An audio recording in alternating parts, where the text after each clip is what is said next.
Can money buy happiness? Ibadat walks through the grand entrance of his home. Everywhere he looks, there's nothing but luxury. Marble floors, towering chandeliers, priceless art. But none of it fills the void in his heart. He feels trapped in the life he once dreamed of, but that now feels hollow. Ibadat sits alone, scrolling through his phone, surrounded by silence. No friends, no laughter, no joy. His wealth has brought him status, but not the happiness he had imagined.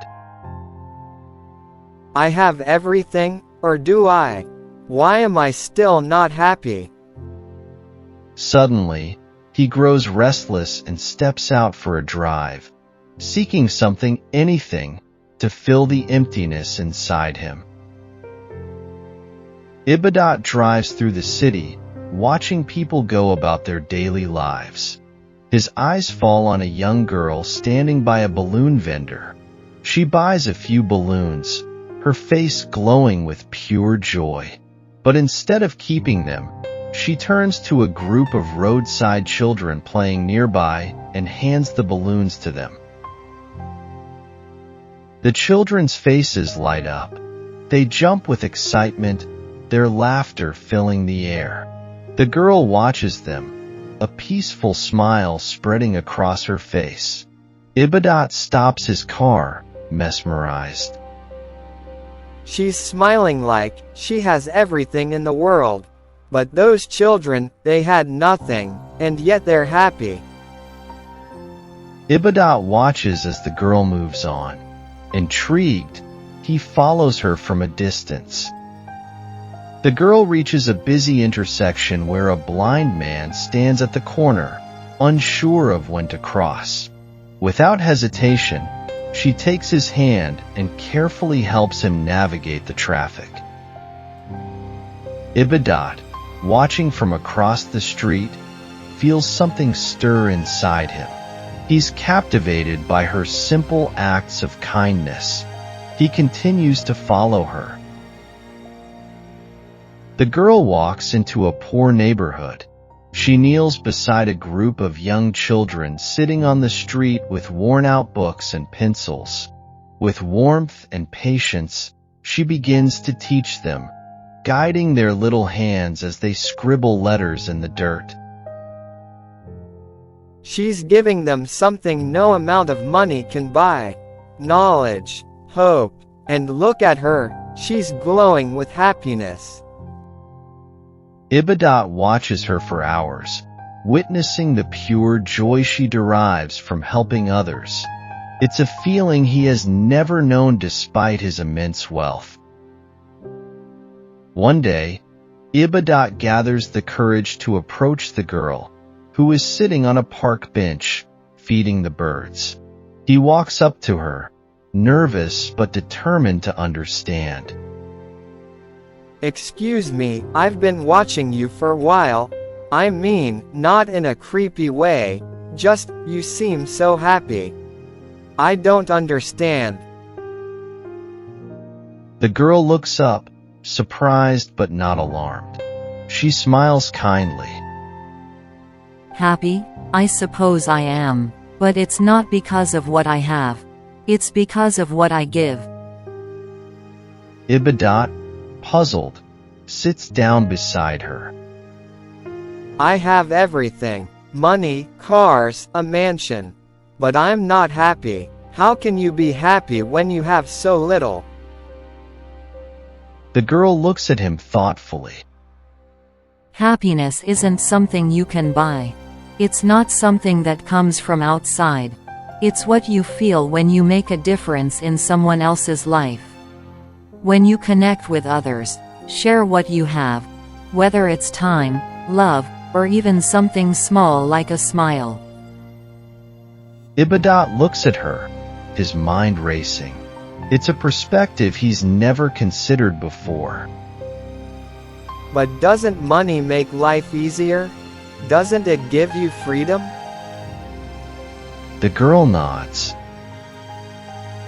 Sure, money makes things easier. but it doesn't bring fulfillment. You can have all the freedom in the world, but without purpose, without giving, that freedom is empty.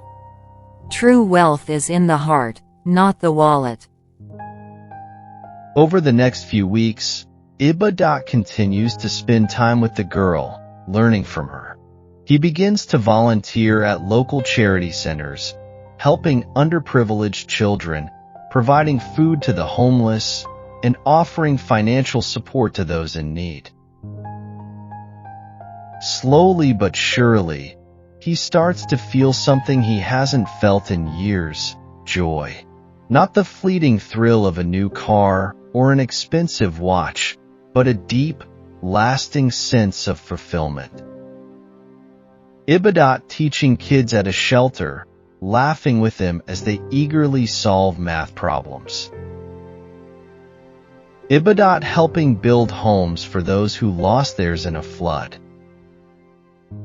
Ibadat visiting an old age home, sitting with elderly residents, listening to their stories, making them smile. One evening, Ibadat meets the girl again in the same park where they first spoke. He sits beside her, feeling like a changed man. You were right. I spent so many years chasing things, thinking they would bring me happiness. But I've never felt more alive than when I started helping others. The girl smiles at him, a glimmer of pride in her eyes. Happiness isn't in the possessions you own. It's in the moments you create, the lives you touch, the love you give. When you realize that, you'll see that you've been rich all along. Looks out over the city, his heart light, his soul fulfilled. For the first time in his life, he understands what it means to be truly wealthy. I used to think money could buy happiness. But I've learned that true happiness isn't something you can buy. It's something you create, and that's worth more than all the money in the world. True happiness does not come from wealth or material possessions. It comes from the connections you make, the kindness you show, and the love you give. Wealth can offer comfort, but fulfillment comes from giving back to the world, helping others, and living a life of purpose. Focusing on the journey, not the result. The sun rises over a quaint village, where birds chirp and people start their day. In the heart of the village, a humble but well-known carpenter, Rahim, stands in front of his workshop. His hands are calloused, his face weathered but determined. He gazes out towards the bustling village square, but his mind is focused elsewhere. Inside the workshop, it's cluttered with tools and half-finished projects. Pieces of wood, sawdust, and sketches cover the floor. Rahim walks through, his eyes narrowing in determination as he reaches a large workbench where a rough sketch of a chair is pinned to the wall.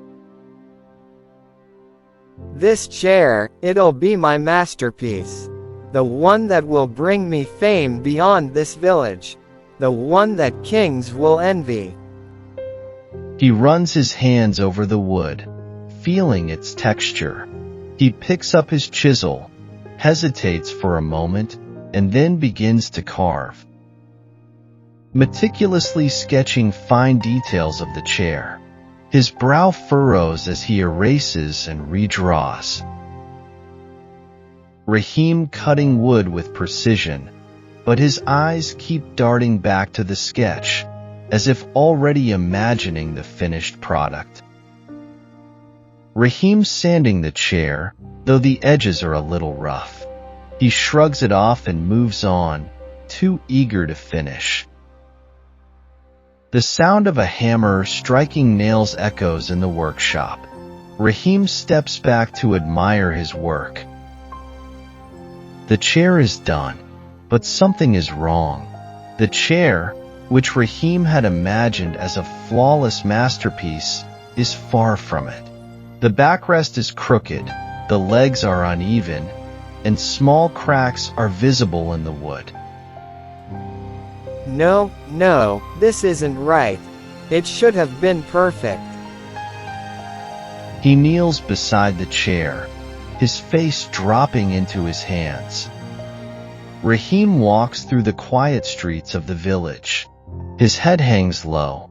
In the distance, an old friend, a fellow craftsman, notices him and approaches. Rahim, what's troubling you? Rahim sighs, reluctant to explain.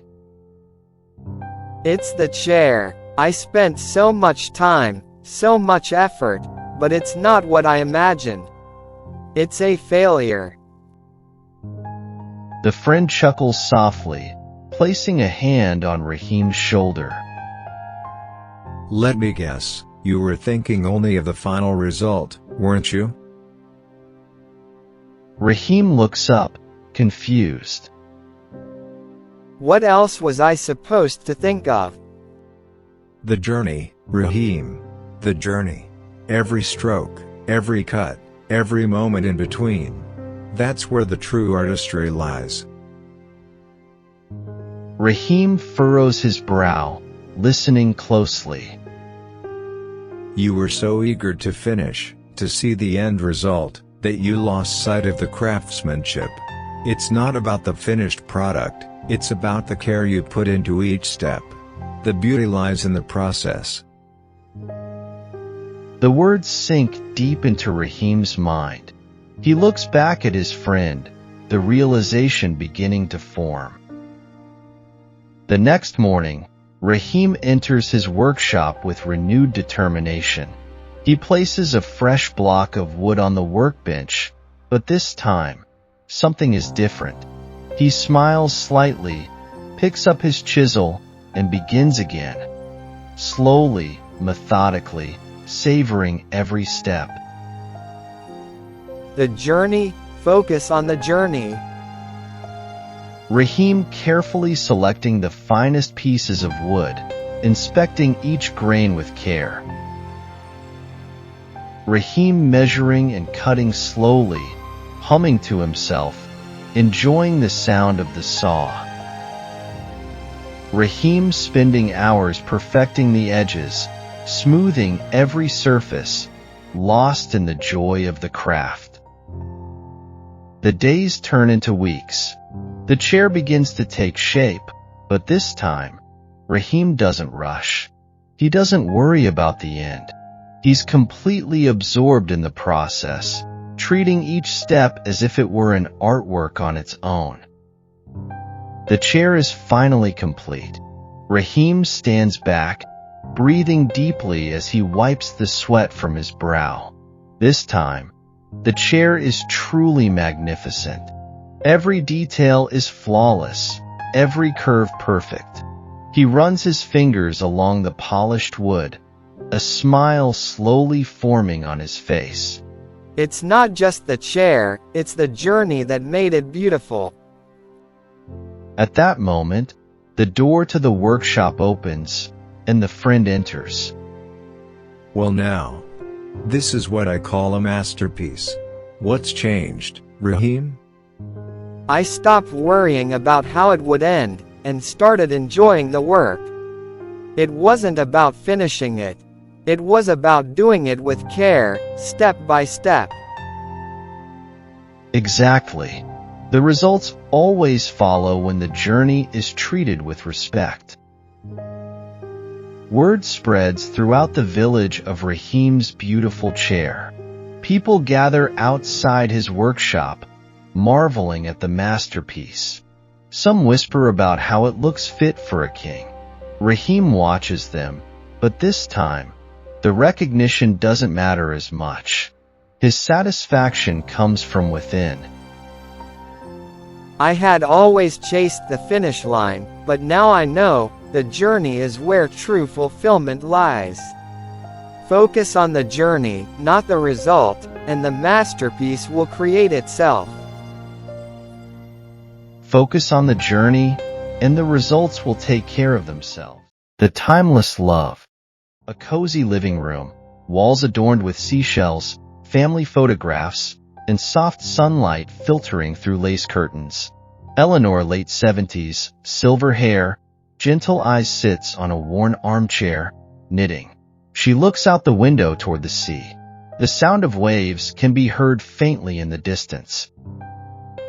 William, early 80s, rugged, kind face, weathered by time, enters, holding 2 steaming mugs of tea. He hands one to Eleanor, then sits beside her, his body creaking as he settles down. You've been slow with the tea today, William. The sea was whispering today. Had to listen. Thought I'd bring some of its calm back with me. They share a quiet moment, sipping their tea, the familiarity of their routine comforting.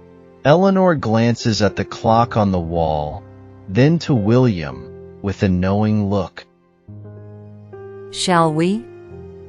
Let's go visit our bench. William and Eleanor walk arm in arm down the familiar path that leads to the sea. The cliffs are steep on one side, the endless ocean on the other. The sun hangs low in the sky, casting a golden glow over everything. Ahead, a weathered wooden bench sits facing the ocean, perched at the cliff's edge. It's their bench, worn by years of sea air, wind, and time. As they approach, they both slow down, savoring the moment. This is their place. Still here, just like us. Maybe we've aged better than the bench. They both sit, their fingers intertwining naturally, as though they had done this 1,000 times before. Eleanor, early 20s, sits alone on the same bench, sketchpad in hand. She's drawing the waves, lost in thought. William, mid-20s, a young fisherman, approaches, curiosity written across his face. He's just finished a long day on the boat and is still wearing his work clothes. His boots crunch softly on the gravel as he nears her. What do you see when you look out there? Eleanor looks up, startled at first, but smiles. Everything, and nothing at all. William seems confused by her answer but intrigued. He motions to the bench. Mind if I sit? Be my guest. He sits beside her, looking out at the horizon, trying to see what she sees. Silence settles between them, not uncomfortable, just new. I've fished out there my whole life, and I've never thought to see the sea like that. Perhaps you've never looked at it properly. They share a glance, a spark forming between them. Back in the present, William and Eleanor sit in silence, watching the sunset. The orange light reflects on the water, creating a path that seems to lead to infinity. We've spent more hours here than anywhere else, haven't we? This bench has seen us through every chapter, every storm, every calm. It's our place, our quiet witness. The wind picks up slightly, ruffling Eleanor's hair. She pulls her coat tighter, shivering slightly. William notices. Here, take my scarf. He wraps his scarf around her shoulders, then puts an arm around her. Eleanor leans into him, closing her eyes. Do you remember the night you proposed? How could I forget? I was so nervous, I dropped the ring in the sand. William, dressed in his Sunday best, is pacing nervously in front of the bench. Eleanor, laughing, watches him fumble with something in his pocket. Suddenly, he drops to one knee, producing a small velvet box, but in his excitement, the ring tumbles out and lands in the sand. Oh no. Wait, hold on. It's here somewhere. Eleanor, laughing even harder now, bends down and helps him search. Their hands meet in the sand as they find the ring together. If you lose it again, you might have to marry me without it. William holds up the ring triumphantly. Eleanor, will you marry me? Yes, you silly man. Yes.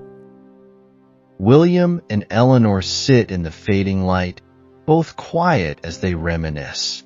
The waves crash softly below them. Eleanor opens her eyes, gazing at the horizon. William, I'm tired. William looks at her, his expression softening. Then rest, my love. I'll be right here. Eleanor leans her head against his shoulder, her breathing slowing. The sun dips below the horizon, casting the sky in hues of deep orange and purple. A small crowd of villagers has gathered at the bench, their faces filled with quiet reverence. William stands a few feet away, staring at the bench where he and Eleanor once sat. A young couple passes by, whispering to one another as they glance at William. That's him. The man who always sat with his wife here. Their love was something else, wasn't it? The couple walks on, leaving William alone at the bench. He takes a slow, deliberate step forward and sits down, staring out at the sea. His hand moves to the empty space beside him, where Eleanor used to sit. I'm still here, love. He closes his eyes, leaning back into the bench. The sound of the waves fades as the night deepens, and the world seems to grow quiet around him. A young couple walks along the seaside path, holding hands. They stop at the old, weathered bench, noticing the plaque that has been added to the backrest. In memory of William and Eleanor, who found love and eternity by the sea. The couple sits down on the bench, looking out at the sunset. The scene is peaceful, the sea a constant reminder of a love that lasted forever.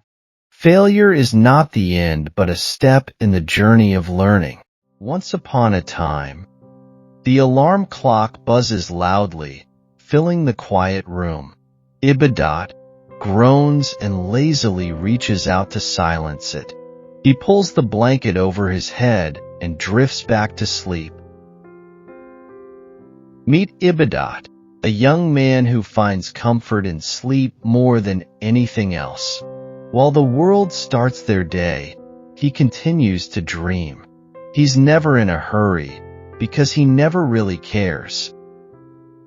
Ibadat, finally awake, sluggishly eats breakfast, glancing at the clock. It's almost noon. He shrugs and takes his time, ignoring the fact that he's late for college again. For Ibadat, life has always been slow. His mornings start late, and so does his day. College isn't a priority, neither are his studies. Each day, it's the same. He's always late, always unmotivated. Ibadat arrives at college hours after his classes have started. He strolls into class, uninterested. His teachers know him well by now. Late again. No explanations. No regrets. As Ibadat slouches in his chair, his teacher, Mr. Rahman, glances at him, concerned. The students around Ibadat are busy with their notes, but Ibadat stares out of the window. Mr. Rahman, a kind and patient teacher, notices Ibadat slipping further away from his potential. He's watched this young man come late, leave early, and pay little attention. The semester flies by, and soon the dreaded day arrives. Ibadat sits in the exam hall, staring blankly at the question paper. His mind draws a complete blank. Time ticks away, and all he can feel is an overwhelming sense of dread. Unprepared, unfocused, and overwhelmed, Ibadat faces his exams like a soldier without armor. And as expected, the result is a disaster. Ibadat sits on his bed, holding his report card. His eyes reflect disappointment and frustration. He tosses it aside and buries his face in his hands. What's the point? I've failed. I'm not good at this. I'm not good at anything.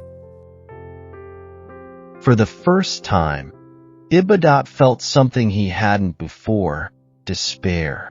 He stopped going to college altogether, drowning in his failure. He avoided everyone, especially his teachers. Mr. Rahman, sitting at his desk, notices Ibadat hasn't been coming to college. Concerned, he decides to look into it. Ibadat hasn't been to class for days. This isn't like him. I need to check on him. Mr. Rahman, after asking Ibadat's friends and neighbors, learns that Ibadat has been isolating himself. Determined, he decides to find him. Mr. Rahman finally spots Ibadat, sitting alone at the edge of an open field, his face cast in the fading sunlight, lost in thought. Ibadat, what are you doing here? Ibadat looks up, surprised to see his teacher standing there. His eyes are filled with shame. Sir, I'm sorry. I didn't want you to see me like this. Mr. Rahman walks over and sits beside him. There's a moment of silence as the wind gently blows around them. Why haven't you been coming to college? Ibadat hesitates, his voice thick with emotion. I've failed, sir. I can't do it. Every time I try to study, I get tired, I fall asleep. I'm always behind. I'm not like the others. I'm just not good enough. Mr. Rahman listens patiently, his eyes soft with understanding. Ibadat, you're not the first person to feel like this. But running away from your problems won't solve them.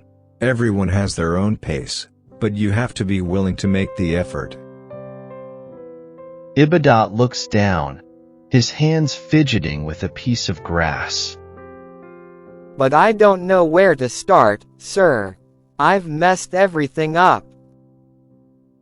The sky is turning orange as the sun sets behind them. Mr. Rahman places a hand on Ibadat's shoulder, his voice full of warmth. The important thing is that you start. It's never too late. You can fix this. It will take time and effort, but if you focus a little every day, you'll see improvement. Trust me, I've seen students like you who turned things around. But first, you have to stop being afraid of failure. Life offers opportunities every day, Ibadat. But those who are too lazy to take the first step will watch those chances pass them by. You may think you're waiting for luck, but luck only comes to those who make an effort. Ibadat's eyes water, but he nods. A small glimmer of hope begins to spark inside him. Mr. Rahman smiling, you're stronger than you think. Ibadat, let's take this one step at a time. Come back to college. I'll help you with a study plan. You can still change your story. As the night falls, Ibadat and Mr. Rahman walk back together, leaving the field behind. And just like that, a small spark of hope was rekindled. Ibadat knew the journey wouldn't be easy, but with a little help and a lot of patience, he could finally start again. Weeks later, Ibadat sits in the front row, focused and determined. Mr. Rahman teaches at the board, occasionally glancing at Ibadat with a proud smile. With effort and perseverance, Ibadat began to rebuild his academic life. He wasn't perfect, but he was trying, and that made all the difference. Success doesn't come to those who wait idly by. It comes to those who make the effort, step by step, to dig up their own treasure. Failure is not the end, but a step in the journey of learning. With guidance, determination, and support, anyone can rise from their challenges and become better. Don't compare your child. A picturesque village with cobblestone streets, children playing, and villagers going about their day. The sun bathes everything in a warm glow. In this modest home lives Ibadat, a 14-year-old boy, and his 10-year-old sister Iram. Ibadat, a confident boy with a sparkle in his eyes, sits at the dining table eating breakfast. His sister, Iram, a quiet and observant girl, helps their mother in the kitchen. Mother smiling. Ibadat, eat well, you have a big day ahead. Father enters, patting Ibadat on the back. That's my boy. One day, you'll carry our family's legacy forward. Iram glances over, her smile fading slightly. I've finished preparing the lunchboxes. Thank you, dear. Make sure your brother has everything he needs. Iram nods, a hint of sadness in her eyes. Children rush into the school. Ibadat walks ahead with his friends, while Iram trails behind. Iram sits alone, drawing a picture of a happy family with equal attention to each member. Her teacher, Miss Farah, notices. That's a beautiful drawing, Iram. Thank you, Miss Farah. Iram watches as Ibadat shares jokes with friends. She opens her lunchbox to find only a small portion. She sighs and begins to eat. School is out. Ibadat and Iram walk home. Let's stop by Zion's house. He got a new toy car. Sure, that sounds fun. They arrive at the house of Zion, a cheerful boy. His mother, Mrs. Aliyah, welcomes them. Come in, children. The room is filled with various toys and gadgets. The centerpiece is a dazzling, remote-controlled toy car. Check this out. My dad brought it from the city. Ibadat's eyes widen with envy and desire. It's incredible. Iram admires it, but notices Ibadat's intense gaze. As they leave, Iram notices Ibadat lagging behind. Ibadat, are you coming? Yes, let's go. Unknown to Iram, Ibadat has slipped the toy car into his bag. At dinner, the family eats together. Did you have a good time at Zion's? Yes, it was fun. Iram watches him, sensing something is off. Iram is drawing when she hears noises from Ibadat's room. Iram peeks in to see Ibadat playing with Zion's toy car. Ibadat, isn't that Zion's car? Mind your own business, Aram. Iram steps back, worried. Zion searches frantically. Mom, I can't find my toy car. Let's look for it together. They search but can't find it. Word spreads about the missing toy. Whispered conversations among villagers. Mrs. Aliyah arrives, greeted by Mother. Aliyah, what brings you here? I'm sorry to bother you, but Zion's toy car is missing.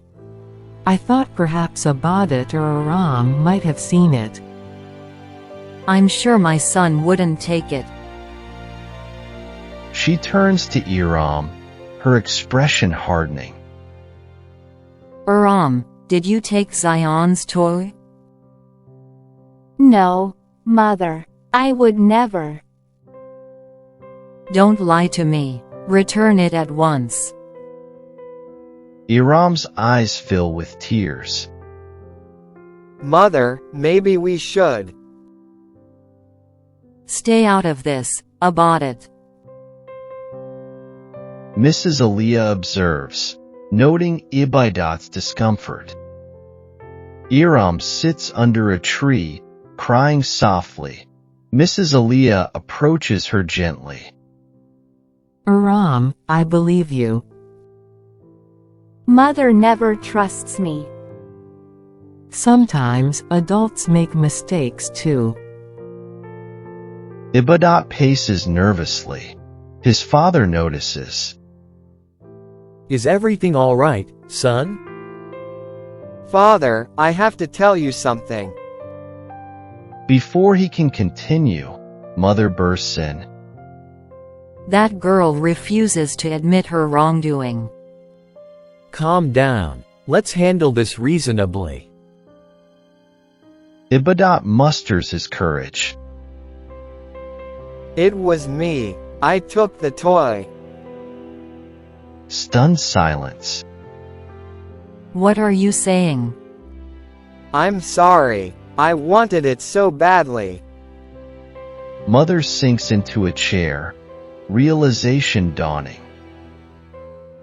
Mrs. Aliyah hears the confession through the open window. You see, truth has a way of coming out. Iram looks up, hope flickering in her eyes. Mother is distraught. I accused my own daughter. Father places a hand on her shoulder. We've been unfair to Aram. Mrs. Aliyah enters with Iram. Perhaps this is a chance to make things right. Mother stands, facing Iram. Aram, can you ever forgive me? Iram hesitates, then nods slowly. I just want us to be a family. Ibadat steps forward. I'm sorry, Aram. I should have told the truth. They embrace, a family united. All sit together, including Mrs. Aliyah. Children need equal love and guidance. Favoritism can lead to harm. We've realized our mistake. From now on, things will be different. Ibadat and Aram studying together. Mother and father spending quality time with both children. Ibadat returning the toy to Zion and apologizing. Family outings with laughter and joy. The village is alive with music and festivities. Ibadat and Iram participate in a sibling race, working together and laughing. Villagers notice the positive change in the family. A community meeting about family values. Father stands up to speak. I want to share something important.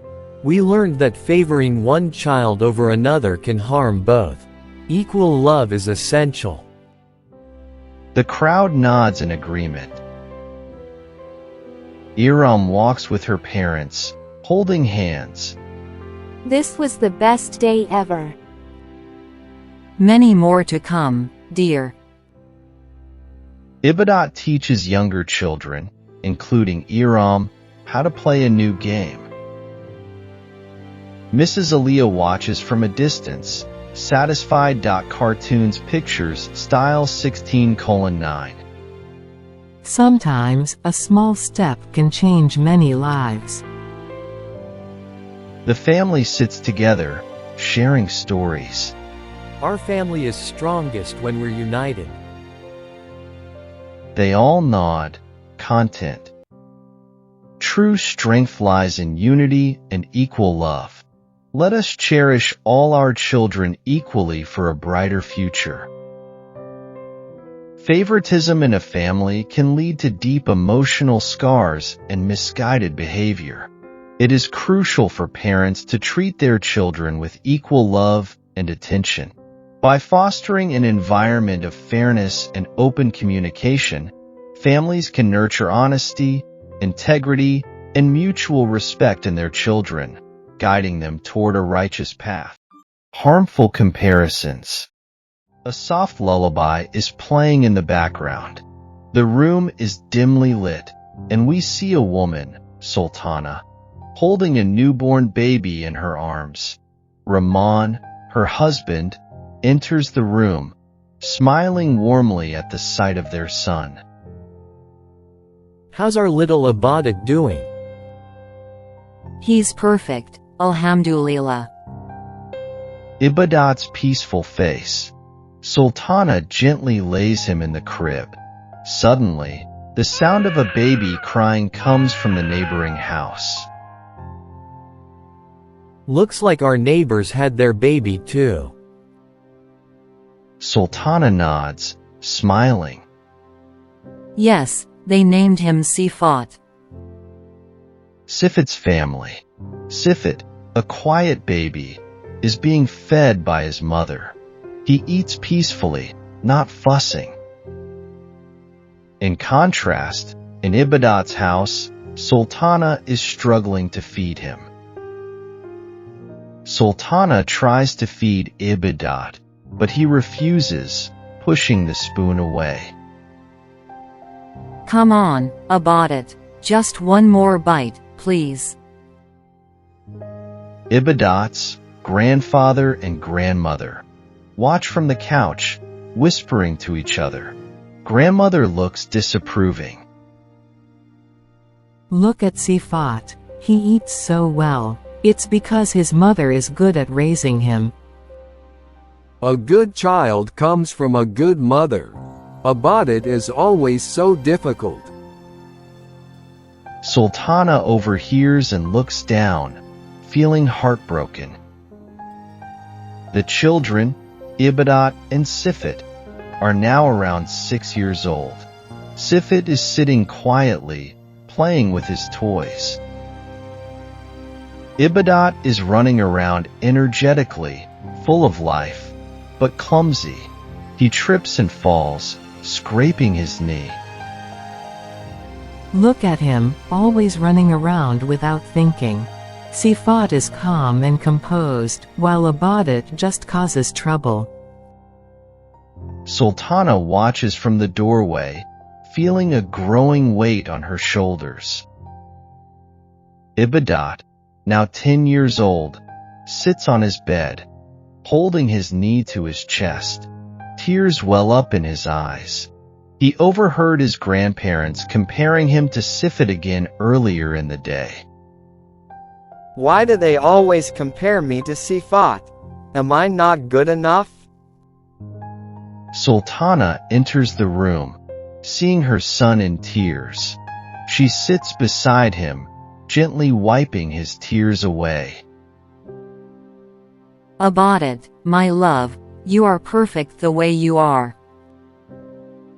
But my grandfather and grandmother, they always say Sifat is better than me.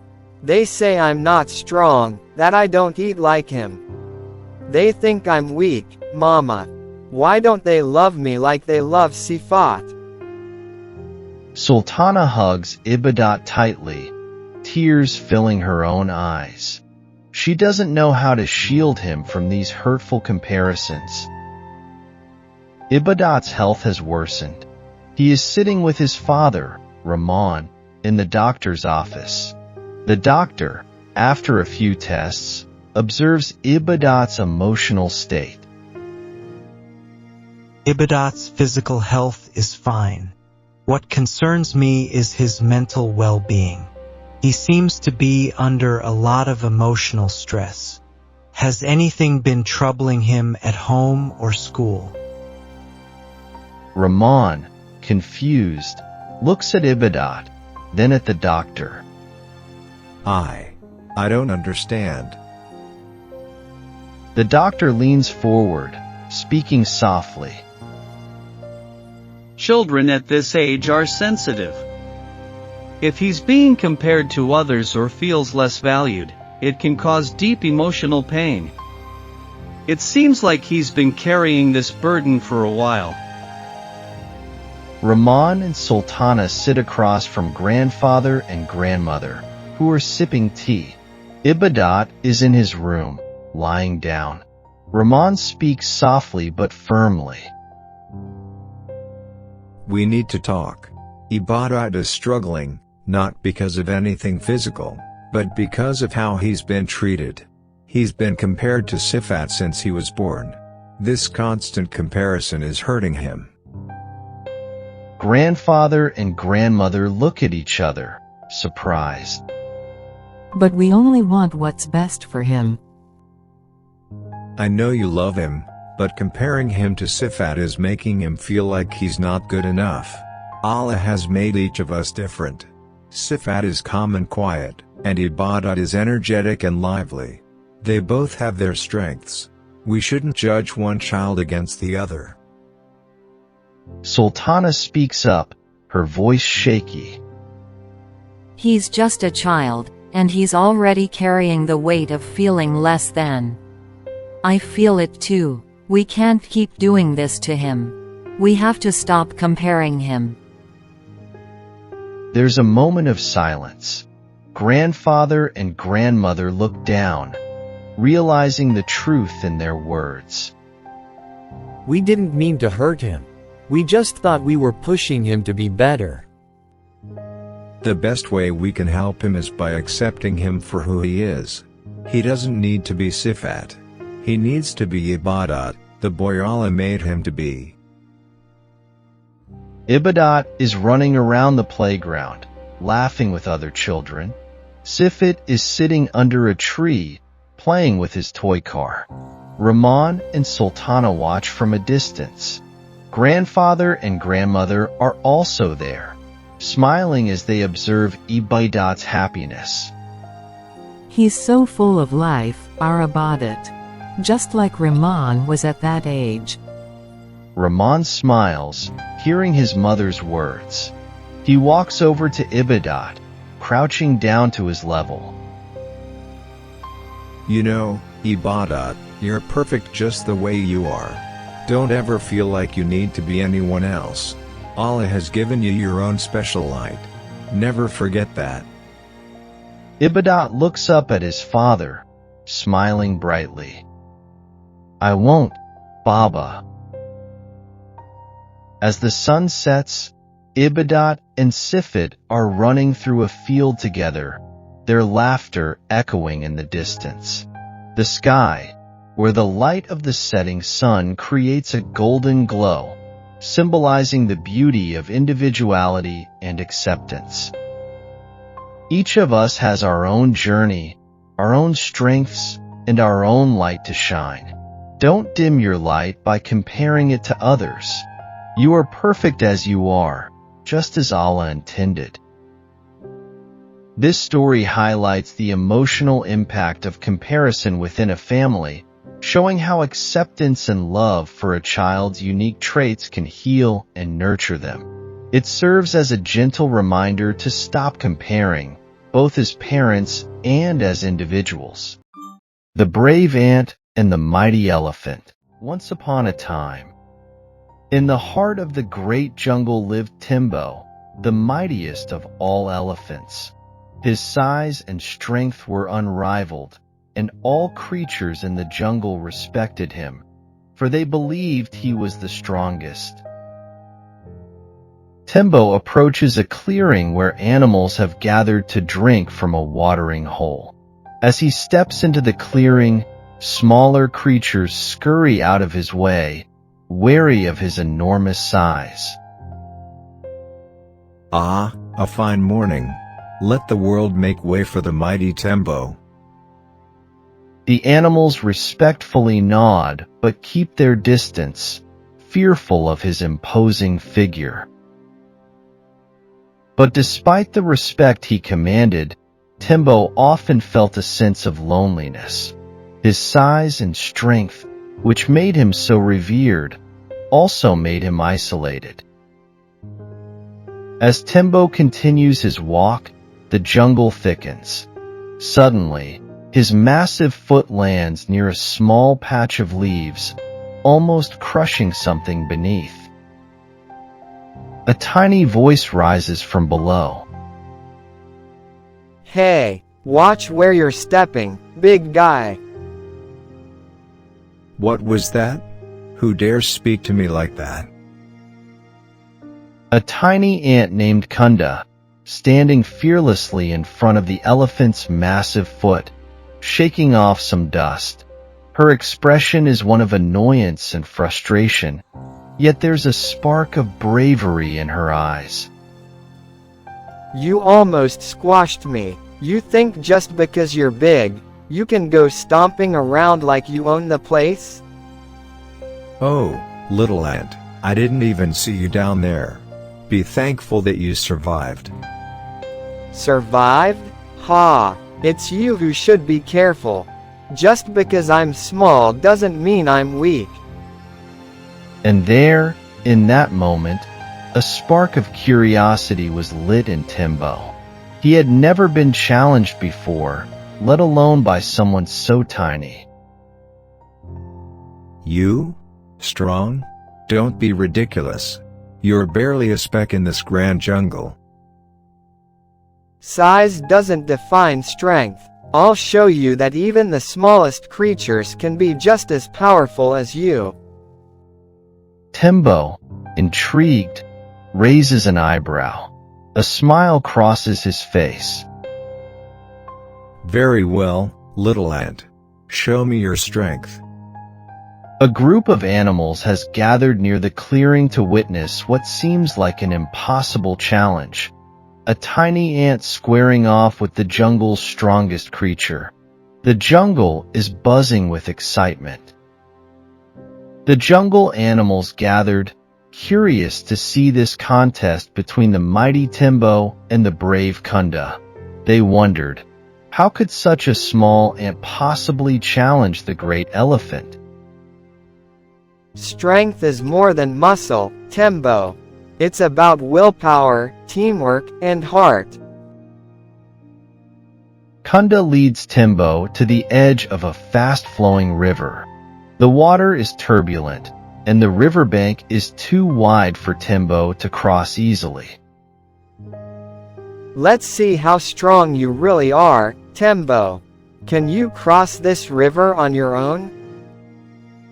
Timbo snorts, confident in his abilities. He steps into the water, but the current pushes him back. Frustrated, he tries again, using his full strength to push forward. The water, however, is too strong even for him, and he pulls back. This river is treacherous. Even I can't cross it easily.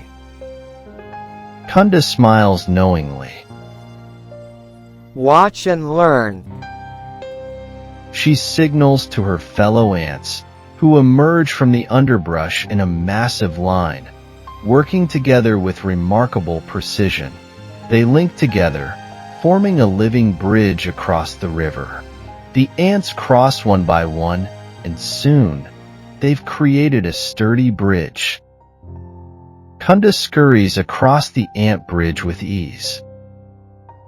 See? Strength comes in numbers, Tembo.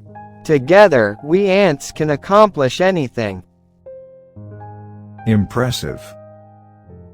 Timbo had never seen such coordination and unity. For the first time, he realized that strength wasn't just about brute force. As night falls, Kunda and Timbo find themselves walking deeper into the jungle. The path ahead is filled with thick vines and fallen trees blocking the way. Timbo, with his mighty strength, tries to move the fallen trees, but they are too deeply entangled. This is impossible. Even I can't get through here. Kunda, however, remains calm. She signals to her fellow ants once more, and together, they crawl into the vines and the cracks in the trees, nibbling at the vines and using their tiny bodies to untangle the mess. Within moments, the path is cleared. See, Tembo? We don't need to be big to solve big problems. Timbo stands in awe, humbled by Kunda's ingenuity. You are far wiser than I gave you credit for. Through Kunda, Timbo learned that the smallest creatures could overcome even the greatest obstacles, not with strength alone, but with wit and teamwork. The sun rises over the jungle as Timbo and Kunda emerge from the dense forest. The other animals gather around them, eager to hear what has happened. Tell us, who is the stronger? Timbo steps forward, his voice soft but filled with newfound respect. I may be the largest, but Kunda is the true symbol of strength. She has taught me that strength isn't always about being the biggest. It's about determination, teamwork, and heart. Together, we can accomplish anything. And so, the jungle learned that true strength comes from within, and that even the smallest among us can achieve greatness. And so, the jungle learned that true strength comes from within, and that even the smallest among us can achieve greatness. Power of positive self-talk. Once upon a time, Aisha, late 20s, sitting at her cluttered desk, her eyes locked on the screen, filled with doubt. Papers and bills surround her like a sea of overwhelming responsibilities. The ticking of the clock echoes in the background, each tick heavier than the last. You'll never make it. The subtle, haunting whisper seems to reverberate through the room. Her phone buzzes, a new email, another reminder of her mounting workload. She exhales sharply, closing her eyes as if to drown out the noise. The weight of her self-doubt seems to press her further into her chair. The faint sound of knocking drifts in, but it feels far away, distant, like a call she's been too afraid to answer. Sunlit Cafe. Aisha sits by the window, her coffee cooling untouched. She watches the city outside, lost in her thoughts, swirling her coffee absent-mindedly. Across from her, her friend, early 30s, leans forward, radiating confidence and ease. The friend's smile fades as she sees Aisha's distant gaze. You know, you talk to yourself more than anyone else. Aisha blinks, as if pulled back to reality. Aisha doesn't respond, still weighed down by the critical voice in her head. Her friend reaches out, placing a hand gently on hers. Why not try speaking kindly? Aisha stares at her, confused by the simplicity of the suggestion. Yet, deep down, something stirs within her. Aisha lies in bed, the dim glow of the streetlight casting shadows across her room. Her eyes fixate on the ceiling, as if searching for answers in the cracks. I am capable? She furrows her brow, unsure if she believes the words she just spoke. Silence falls heavy in the room. Her old, familiar inner critic lingers, but there's a flicker of something else now. Hope, perhaps? I can do this. I deserve success. The next morning, Aisha stares at her reflection. She frowns at first, but then she whispers to herself, "I am enough."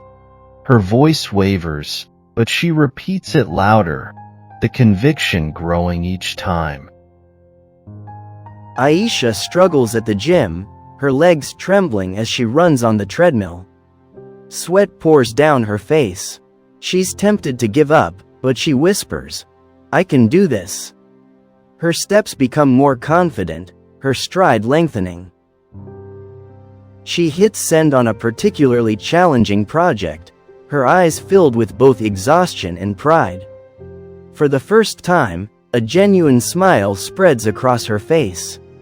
Each small victory reinforces her growing belief. Aisha now stands in front of her team, confidently delivering a presentation. Her eyes scan the room, no longer afraid. Her voice is steady, clear, and filled with authority. I can face any challenge. I am worthy of success. Her boss nods, impressed, and her team claps enthusiastically. The weight that once burdened her is now replaced with a newfound lightness. Aisha smiles, not just because of the applause, but because she finally believes in her own words. That evening, Aisha sits by the window, gazing out at the sprawling city below her. The sky is painted in hues of purple and gold as the sun sets. She takes a deep breath, letting the peace wash over her. I did it. Her phone buzzes. She glances down at a message from her friend. Text: "You've come so far. Proud of you." She smiles, leaning back, her heart swelling with pride. For the first time in years, she feels it, genuine pride in herself. The voice in her head that once held her back is now quiet, replaced with something far more powerful: belief. Now, Aisha stands in front of a room full of eager students. She holds a marker, writing across the whiteboard in bold letters, "Speak kindly to yourself." The way we talk to ourselves can either tear us down or lift us up. Start today by being your biggest supporter. She pauses, looking out at the students' faces, some confused, others inspired, all listening intently. Change your inner dialogue, and you change your life. It's that simple, and that powerful. The faces of the students, some nodding in agreement. Aisha watches them with a proud smile, knowing she has sparked the same change in them that she once discovered for herself. Your words have power. Make them count. The truth will prevail. Sumi, a 27-year-old young woman, just secured a job at a corporate office. Her family is filled with pride and joy, and Sumi herself is beyond thrilled. Sumi is seen packing her bag, a hopeful smile on her face. But Sumi's workplace is quite far from her home. Determined and filled with enthusiasm, she steps out for her first day. Sumi walks into her new workplace nervously, glancing around with mixed excitement and anxiety. Boss smiling warmly. Sumi, welcome. Don't worry, We'll provide you with all the support you need to excel here. Sumi's nerves visibly ease as she nods, grateful. Sumi's boss was kind and encouraging, but her colleagues didn't feel the same way. Colleagues whispering. A group of colleagues looks at Sumi with envy, whispering among themselves. Why is the boss showing her so much attention? Let's see how long she lasts here. Despite Sumi's friendly efforts, her colleagues began spreading rumors and complaining about her to the boss. Sumi is seen smiling and offering help, but colleagues respond with cold shoulders. I heard Sumi plans to create trouble for you. You need to be careful with her. The boss, misled by these lies, grew upset. He summoned Sumi. Sumi enters the boss's office, where he criticizes her without explanation. Tears glisten in her eyes as she leaves. Sumi is seen kneeling in prayer, tearfully asking for justice. Heartbroken, Sumi turned to Allah, praying daily for fairness, holding on to her faith. Sumi's colleagues mocking her and the boss ignoring her dedication flash by, but Sumi remains resolute in her quiet faith. One stormy day, high-ranking officials arrive for a surprise audit at the office.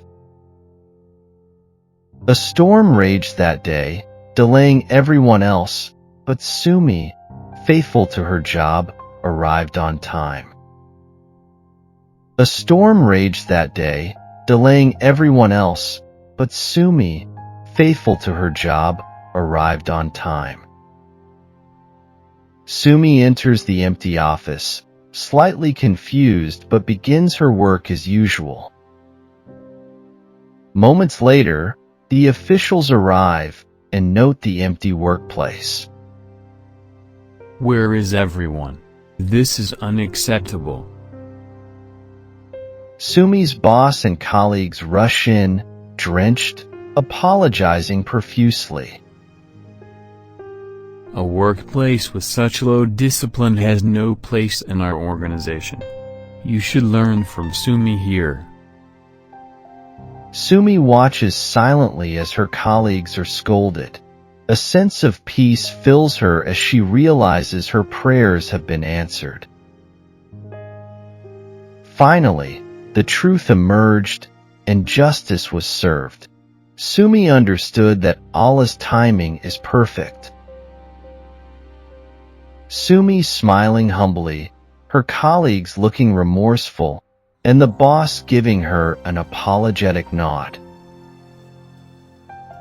Trust in justice, for the truth will always find its way. The wedding sunglasses. Mina is getting ready for the big moment when her potential in-laws will visit to meet her. Bobby, handing Mina her glasses. Just leave these behind. You don't need to wear them when you meet the groom's family. Just go as you are. Mina nervously nods and puts her glasses aside. She enters the living room, where many people are already seated. Oh, dear, come sit next to the groom. Mina sits down. Awkward silence follows. Gasps no, no, not there. That's his uncle. Sit here, next to my son. Mina, embarrassed, whispers, I can't tell who's who. Could someone point him out? Mina's brother guides her to the groom's side with a gentle nudge. She sits beside him, blushing, all while unable to see him clearly without her glasses. Dear, we're a modern family. Your opinion matters. If you like our son, say yes. If not, feel free to say no. We want both of you to be happy. Mina glances toward the groom, managing to make out his faint silhouette and a vague grin in her blurry vision. She nods yes, shyly without a second thought. All Bobby's fault. If only she had let me wear my glasses. The engagement is set and everyone leaves, with Mina retiring to her room, finally able to rest after a sleepless night of nervousness. The next morning, Mina's cousin, Isha, calls. Sis, come to the cafe right now. I have a surprise for you. Mina gets ready, a bit puzzled. Is it my birthday? No. Eid? Nope. Pahela boy shock? April Fools? Definitely not. Must be some kind of singles farewell party before the wedding. She enters the cafe, greeted by Isha, who covers her eyes playfully from behind. Surprise. Look who's here. Isha unveils Mina's eyes, revealing a young man, smiling at her. Mina looks on, confused. Whispering to Esha, who's this? The young man chuckles. I'm the one you said yes to yesterday. Mina finally realizes who he is and lets out a shy laugh. Okay, he actually looks nice. They sit together, talking for hours, and she's charmed by his kindness and humor. During the conversation, she learns he has a work assignment in Switzerland for 3 months and wants to get married before he leaves. Mina nods thoughtfully. I'm okay with that. It's finally the wedding day, and Mina's Bobby is with her, helping her get ready at the parlor. Mina reaches for her glasses. I'll just put these on now. Quickly grabs them from her. Are you crazy? What will everyone think? They'll say, oh, the bride is practically blind. Leave the glasses off, just for the ceremony. Groans but agrees reluctantly. Later, at the ceremony, the registrar hands her a document to sign. Registrar, just sign here, dear. Mina squints, her vision so blurred, she accidentally signs on the registrar's hand instead of the document. Registrar startled. Whoa, why are you signing on my hand? Everyone laughs softly as Mina's Bobby discreetly hands back her glasses just long enough for her to sign, then snatches them back. Mina's new mother-in-law introduces her to someone from the groom's family who traveled a long way to be there. Oh, dear, this is a close family friend who's come all the way from London. Please, say hello. Mina squints and greets them with a salaam. Sister, please have a seat. There's an awkward pause before the sister responds in a high-pitched voice. Bobby, darling, I'm your new sister-in-law's cousin's sister-in-law. Mina tries to smile, hiding her embarrassment, grateful when someone steps in to guide the family member away. Finally, alone in the bridal chamber, Mina lets out a sigh of relief and sinks into the cushions. Her thoughts are all jumbled up, more about her missing glasses than the wedding itself. If only I could have my glasses back.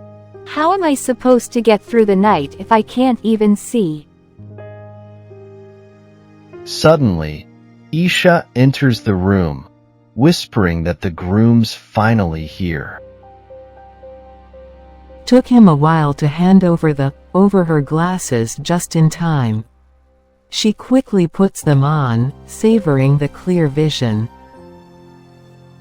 The groom enters, a bit awkwardly closing the door. He pauses, then, still standing at a distance, clears his throat. There's something I need to tell you. I hope you won't mind. Mina's heart skips a beat, wondering if he's about to reveal something shocking. Mina nervously sure, go ahead. Hesitantly so, I lost my glasses during all the wedding preparations. And, well, without them, I can barely see anything. Every time we met, my mom insisted I leave them behind, so I never actually saw you clearly. Mina stares at him in disbelief, then laughs, grabbing her glasses from her face and offering them to him. Here, try these on. They're the same prescription. You can see me first, and then I'll see you. They laugh together, the moment breaking the ice, as he puts on her glasses and sees her face clearly for the first time, smiling back at him. Shadows of Betrayal. Shadows of Betrayal Part 1. The room is dim, lit only by a sliver of moonlight through half-drawn curtains. Arya sits alone on the bed, tears streaming down her face. In her arms, she clutches a worn photograph of her former husband, Farhan, gazing down at his familiar face. Her sobs are quiet but intense, filled with heartbreak and the weight of the unknown future for herself and her 7-month-old son, Fahim. Suddenly, her phone buzzes. The noise shatters the silence, making her jump. She reaches for it, squinting at the screen. The name, Farhan, still saved under the familiar nickname she hadn't had the heart to change. Farhan.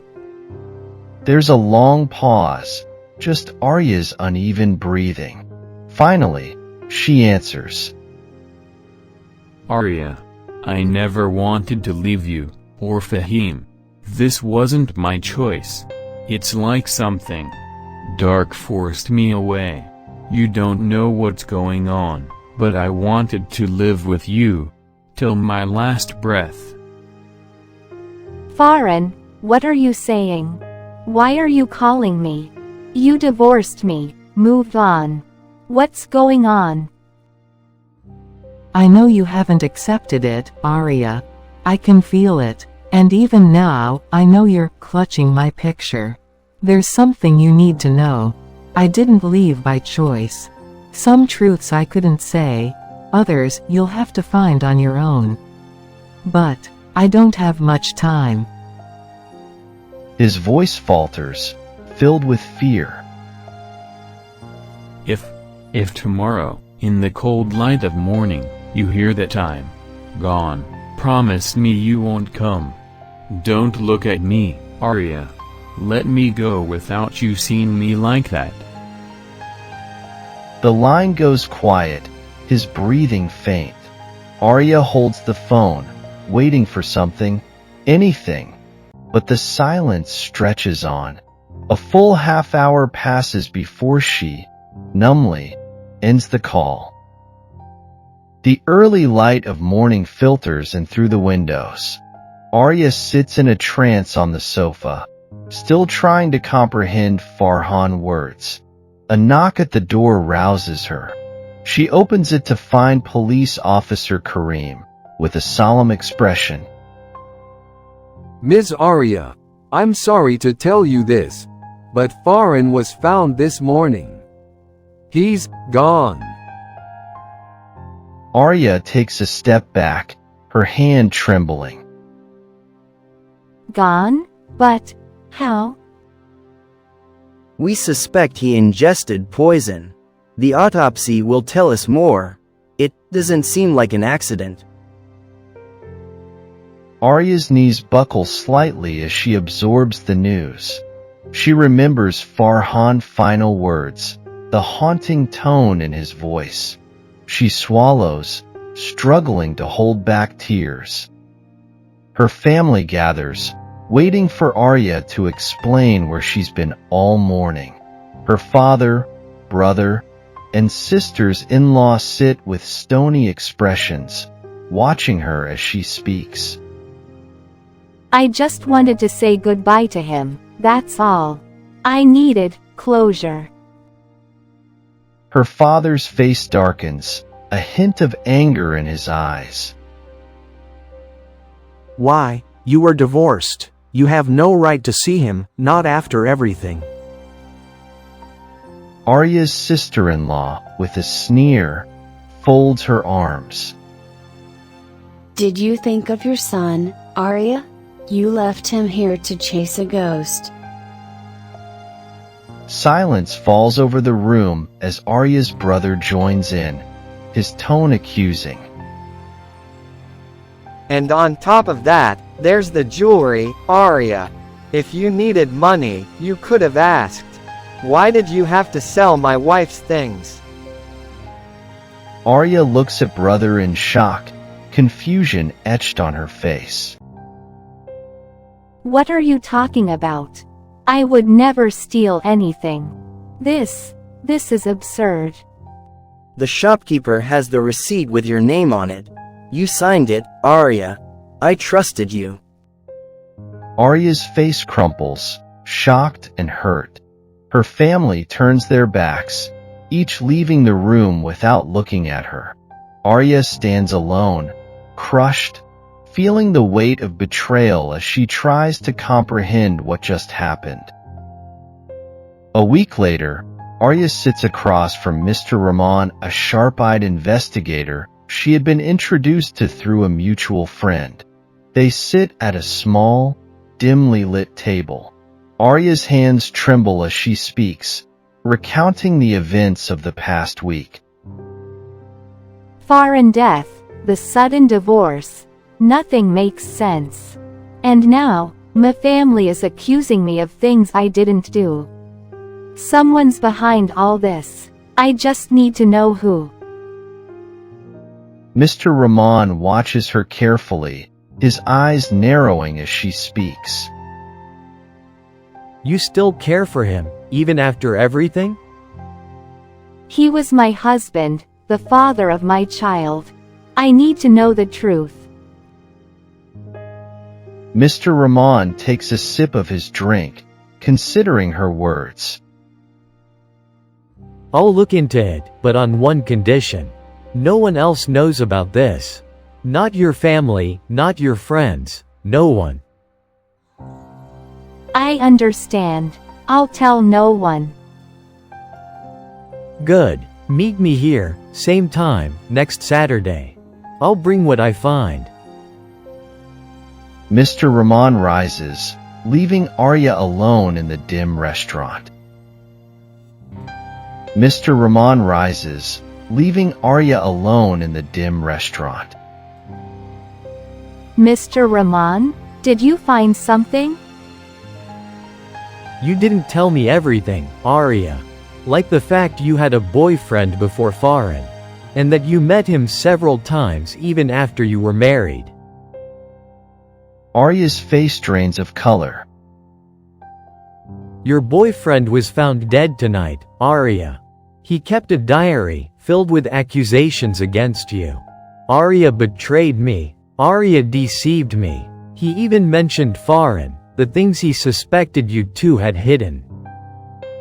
No, this is impossible. You didn't listen, did you? And now, bodies are piling up. This isn't over, Arya. The line goes dead. Arya sits alone in her darkened room, paralyzed by fear. Heart pounding, Arya rushes to find her father, sensing an impending threat. She searches his room but finds it empty. Mom, where's Dad? Her mother, alarmed, joins the search. Family members scour the house, but there's no sign of him. Finally, Arya opens the door to the garden. Her breath catches as she spots her father lying on the cold ground outside. Arya rushes to her father's side, touching his face. His skin is cold, his eyes closed forever. Arya's face fills with horror as the enormity of her loss and betrayal closes in on her. Shadows of betrayal. Next part coming soon. Shadows of betrayal. Shadows of Betrayal Part 2. It's dark, the quiet air broken only by distant city sounds.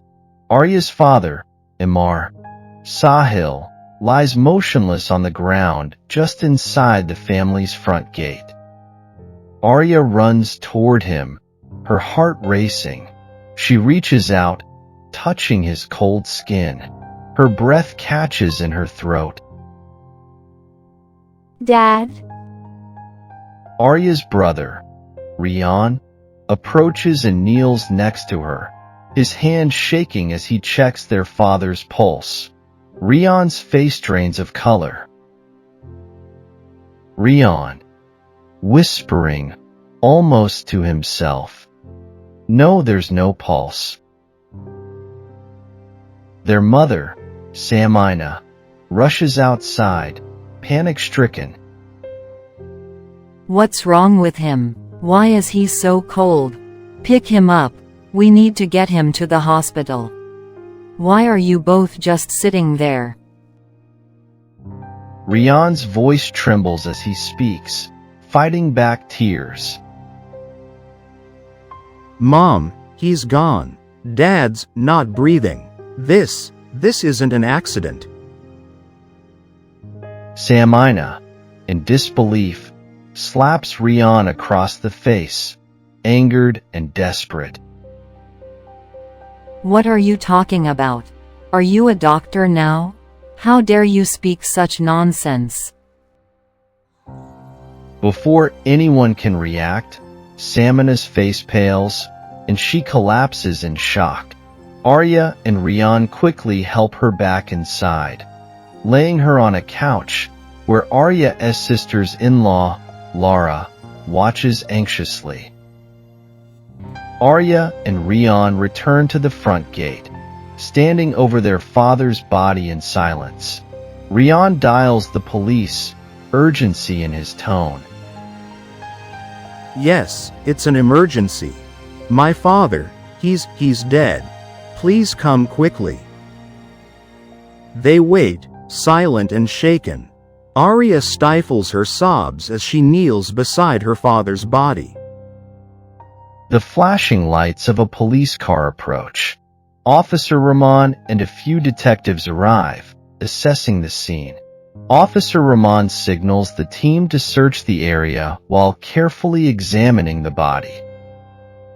Was your father known to come outside this late? Any reason why he'd be out here? No, we were asleep. We only woke up when Arya started shouting. She couldn't find Dad anywhere inside, so we looked outside and found him here. Officer Rahman glances down, noticing a black envelope partially hidden beneath the body. He pulls it out carefully, turning it over in his hands. A black envelope. He raises an eyebrow and addresses Rian. Do you have any suspects?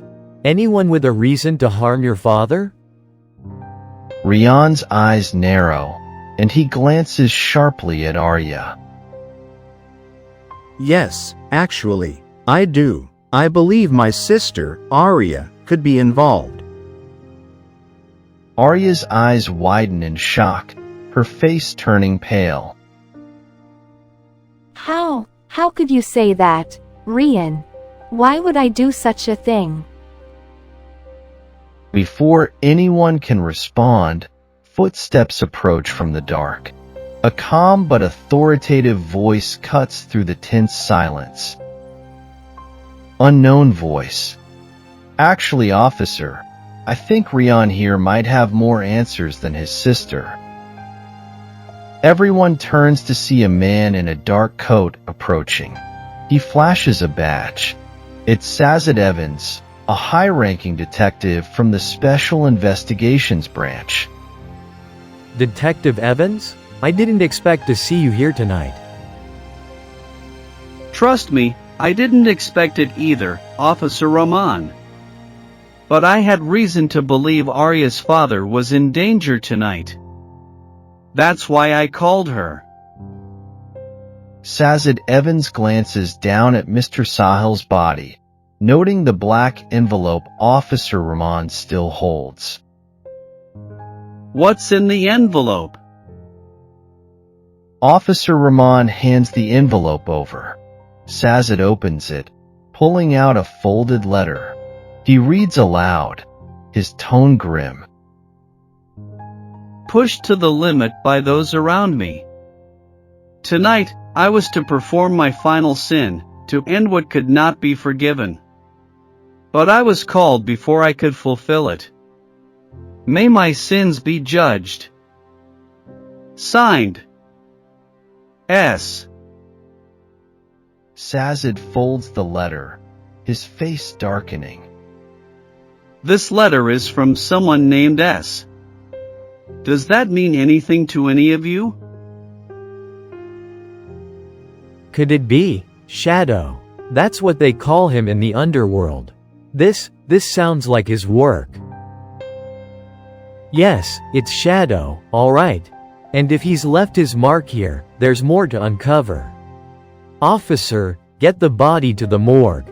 This wasn't an accident, it's a deliberate, calculated move. And it's far from over. As the officers work, Arya turns to Sazed, her face pale, eyes hollow. Who is this Shadow? Why would he do this? My father he wasn't involved in anything like this. Really, Arya? Are you so sure? Lately, it seems like everyone around you dies in mysterious ways. First, your ex-husband, then your ex-boyfriend, and now dad. Makes me wonder, Arya. Stop. I don't know why this is happening. And I had nothing to do with any of it. Sazed steps between them, silencing Rian with a sharp look. Enough. Accusing each other won't help anyone right now. Arya, I'll look into it. And Rian, let's not jump to conclusions. Sazed sighs, turning to face Arya. His expression softens. Listen, Arya, I'll find out who did this. But it's dangerous. If you know anything at all, I need you to tell me. I keep thinking of Leo. He called me that night before he died. He told me things I didn't understand. He kept saying he didn't want the divorce, that someone else was pulling the strings. Now my father, and even my ex. Her voice trails off as she fights back tears. If there's one thing I've learned in my line of work, it's that the people who pull the strings rarely get their own hands dirty. Shadow isn't working alone. There's someone else, someone closer to home. Trust me. Sazed, along with Officer Rahman, paces the station's main floor. He pulls out a file labeled Shadow and thumbs through it, his face deepening with concern. So, this shadow character, if he's after Arya's family, there has to be a reason. But why? Shadow doesn't kill at random. Whoever hired him wanted Arya's father out of the way. And if Arya's right about Farhan, she may be the next target. Officer Rahman's eyes widen as he realizes the gravity of the situation. Back home, Arya sits alone in her room, her son, Fahim, sleeping peacefully in his crib.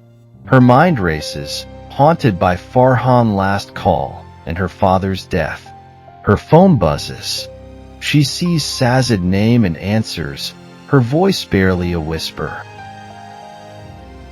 Arya, stay inside tonight. Lock all the doors. I'm coming by first thing in the morning.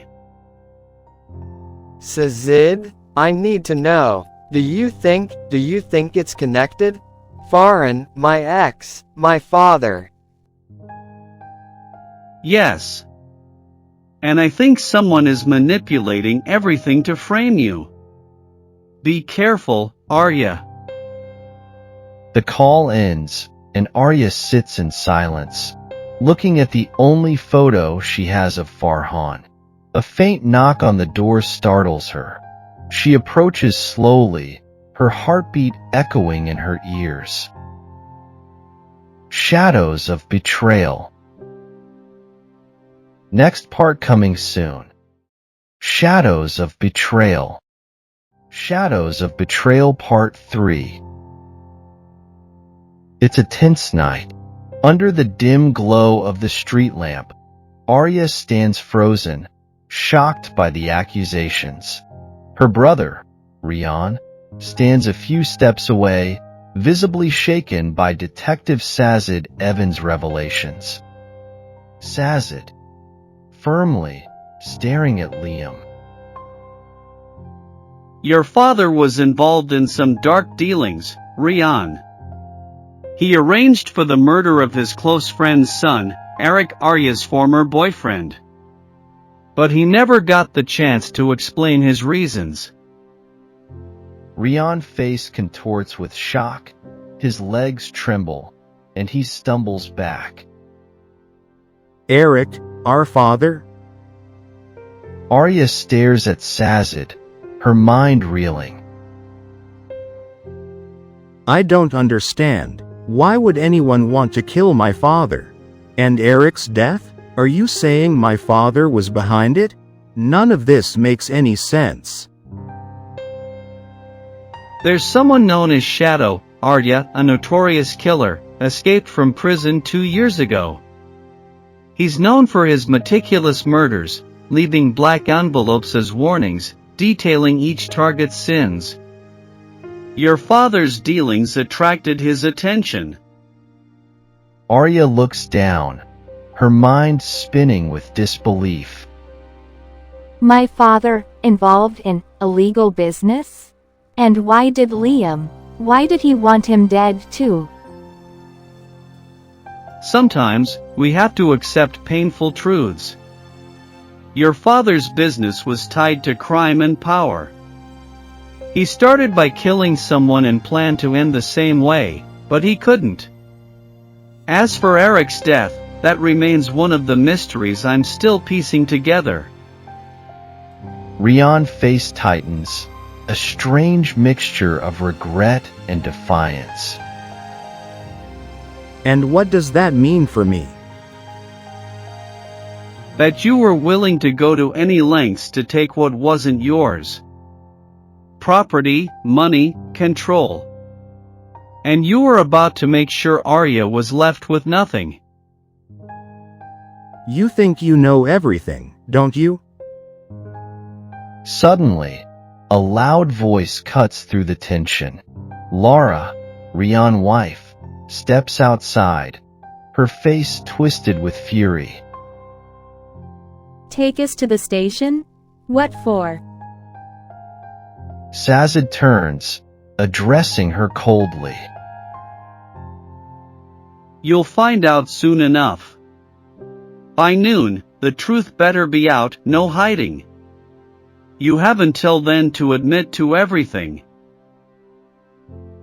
Laura opens her mouth to respond, but two constables step forward, moving her and Ryan towards the car. Ryan clenches his fists, but stays silent. As they drive off, Arya watches, speechless and lost. Later that afternoon, Sazed returns to Arya's house. Arya's mother, Samina, sits with hollow eyes, trying to process everything. Arya stands beside her, still reeling from the morning's revelations. Your brother and his wife have confessed, Mrs. Samina. They admitted to framing Arya, stealing the jewelry, spreading rumors. Their ultimate goal was to keep Arya out of her inheritance. Samina, overwhelmed, holds back tears. They tried to convince your husband to disown Arya. But when he wouldn't, Ryan decided to end things another way. He convinced his father to meet outside late last night, hoping Shadow's team would handle it for him. They plan to kill their own father for money? Yes. They hired the same group of killers your father once hired to eliminate Eric. It was a group of 3 contract killers, completely anonymous, dangerous, and hidden. My son, my husband, I can't believe it. One more thing. Years ago, Arya, you lost an uncle. He vanished, only for his body to be found a week later.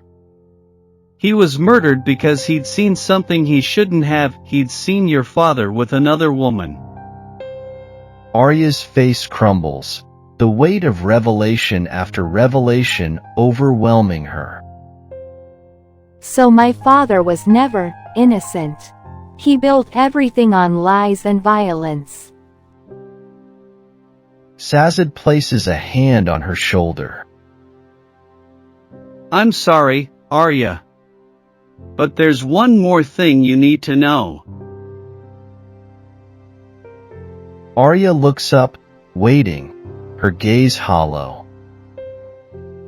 Your father's pharmacy business was a cover. It was trafficking illegal medicines.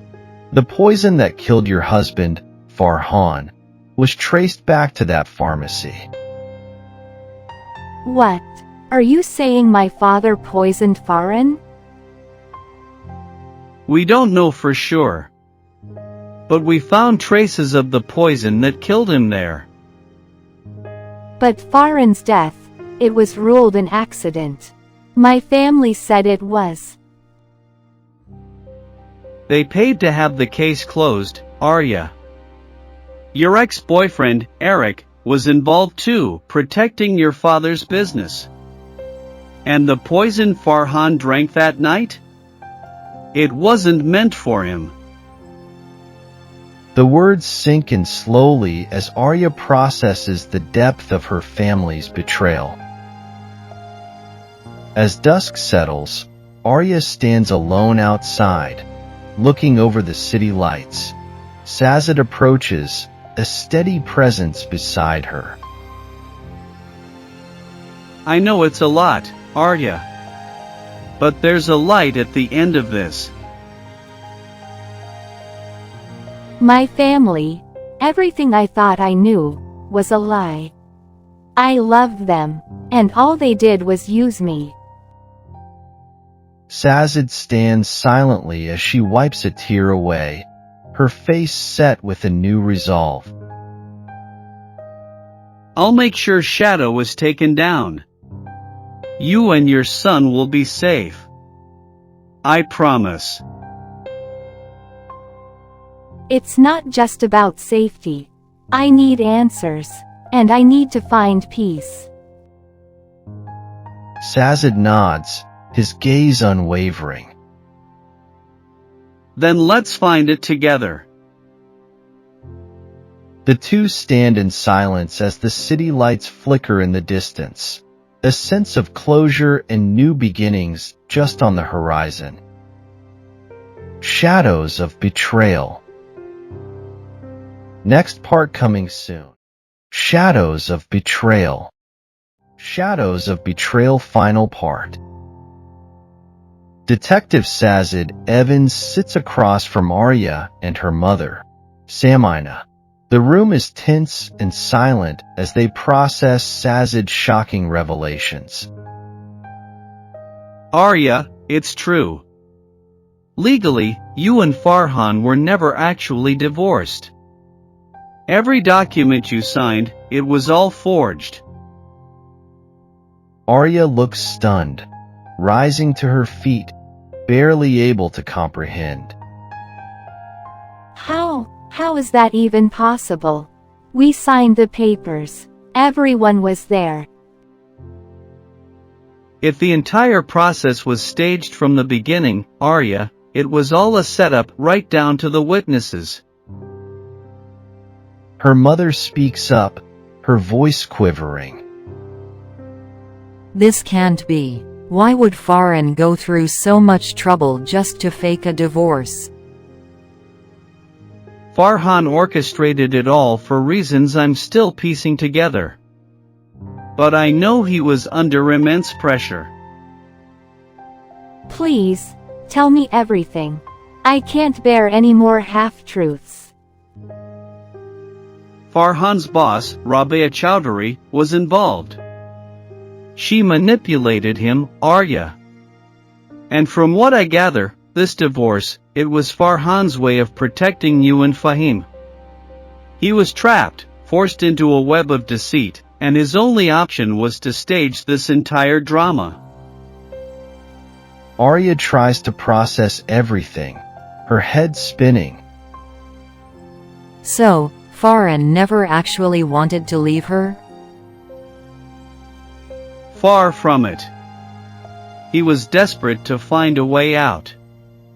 But let's start from the beginning. Arya, tell me about Eric, your former boyfriend. What really happened? Arya winces at the mention of Eric's name. Eric, he betrayed me. He was seeing another woman while we were together, and he even married her in secret. By the time I found out, she was already pregnant. It broke me, detective. My father's friendship with Eric's family also fell apart because of it. I've heard similar stories from your family, but I needed to hear it from you, Arya. Sazed and Arya enter her brother Rian room, conducting a thorough search. They find nothing of interest. Sazed moves next to Arya's father's room, methodically checking drawers, shelves, and closets. He finds a black envelope hidden inside the pillow cover. Looks like your father was hiding something. Sazed opens the envelope and reads the letter silently. Arya watches, her heart racing. It's from Shadow. He'd been watching your father for a while. Here's what he wrote. To send people above for judgment is something I enjoy. Your sins are being tallied. If you disappear or die, it will be due to your own misdeeds. Signed, Shadow. Arya's face pales as she processes the note. So, Shadow had targeted my father, from the beginning. Yes. He was a marked man, Arya. Shadow doesn't make idle threats. After nearly a month of intense investigation, Sazed gathers Arya and her mother for a final meeting. I've uncovered it all. Arya, your father started his criminal empire by murdering your uncle. He feared exposure after your uncle discovered his dark secrets. When your uncle confronted him, he chose silence permanently. Samina covers her face, horrified. So Eric, did my father have him killed too? Yes. Eric was blackmailing your father, threatening to reveal his illegal pharmaceutical operations. He forced your father to pay for his silence. But eventually, your father saw him as a liability and took care of him, the same way he took care of everyone else who got in his way. Arya is visibly shaken, fighting to keep her composure. I don't want to hear another word about him. And what about Farhan? I need to know what happened to him. Farhan's boss, Rabia Chowdhury, was a powerful and manipulative woman. She wanted Farhan for herself, despite knowing he was married and about to become a father. She offered him marriage and more. When he refused, she resorted to threats. He would never leave us for her. He didn't. Rabia held him captive emotionally and blackmailed him using intimate photos she'd staged after drugging him. He couldn't escape her hold, and eventually, he planned the divorce as a way to protect you. But Rabia found out. Arya clutches her chest, horrified. On the 17th of last month, she had poison added to Farhan's drink through the housemaid. Within hours, the poison began its work. The very last call Farhan made was to you. Arya's eyes fill with tears as the weight of Sazed words sinks in. And Eric, he was the one who brought the poison, wasn't he? Correct. Rabia manipulated Eric, offering him wealth and power. Together, they silenced Farhan and closed the case with bribes, ensuring nothing would ever point back to them. The room falls into a deep, somber silence as Arya and Samina struggle to process the revelations. Sazed sits alone, enjoying a glass of lassi when his phone rings. He picks it up, noticing the unfamiliar number. Yes? Who is this? It's me, detective. Recognize my voice? Sazed's face hardens, immediately recognizing his nemesis. Shadow. I knew you'd be around. Amusing, isn't it? We keep crossing paths. But you'll never catch me. You're getting older, detective. Sooner or later, you'll have to retire. Your time is running out, Shadow. You're on the edge, and you know it. Next time, you won't get away. Shadow chuckles on the other end, his voice filled with chilling confidence. That's what you think, detective. But here's the truth. I decide who gets caught. I write my story, and you're just one of the players in it. Remember, I'm everywhere and nowhere. You'll never see me coming. Sazed clenches his jaw, keeping his voice steady. Maybe, Shadow. But someday, your story will end, and I'll be there to close the book. The call cuts off, leaving Sazed in silence. He takes a deep breath, looking out the restaurant window as he contemplates the long chase ahead. Shadows of betrayal. The end.